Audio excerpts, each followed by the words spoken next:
Bom dia a todos e a todas.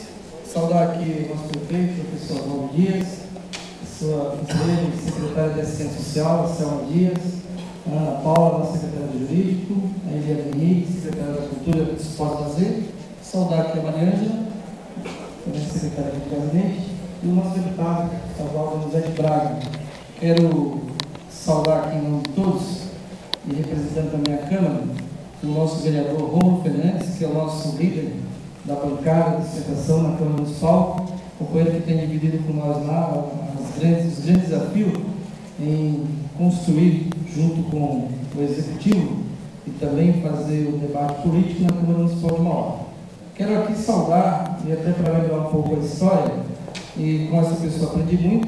Eu estou vendo aqui pela segunda vez, pelo segundo ano consecutivo, a companheira Diva Alves, tive orgulho em 93 ser o seu assessor, e que com ela aprendi bastante essa questão de gênero, bastante essa questão da acessibilidade da mulher. E estou vendo aqui também, em nome da Câmara, saudar a Solange, saudar todas as mulheres do Poder Legislativo e do Poder Executivo. Quero rapidamente dizer que para nós é um orgulho muito grande participar de um momento de um evento como esse. Certamente a história, através do tempo, e a luta das mulheres, acompanhada por muitos companheiros homens também, construiu nos permitindo estarmos aqui. Hoje, a gente tem o orgulho de ter uma presidente da República, e recentemente estava com a presidente da Alemanha, embora tenhamos divergências econômicas, mas também há um significado em dizer que as mulheres avançaram e construíram muito através da história.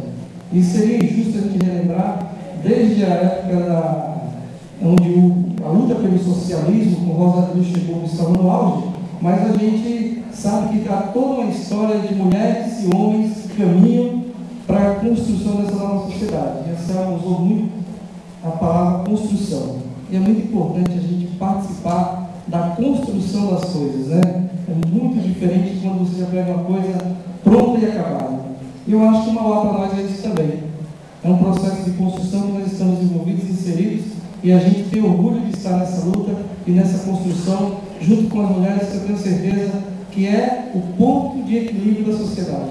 Nós não podemos imaginar um espaço, um ambiente onde só tenha homens, onde só tenha mulheres. Eu acho que esse é um desafio da parte dos homens, da nossa compreensão histórica, e das mulheres, do seu envolvimento, da sua organização e da sua participação. E o prefeito Oswaldo Dias está dando o seu exemplo, e a Selma, com certeza, compreendeu, o Oswaldo percebeu essa questão da importância de ter um conjunto da sua equipe representada, as companheiras que estão aqui, as que não puderam estar nesse processo histórico de reconstrução da nossa cidade. Um bom dia a todas, um forte evento, que a gente possa celebrar cada vez mais vitória nas nossas vidas. Obrigado.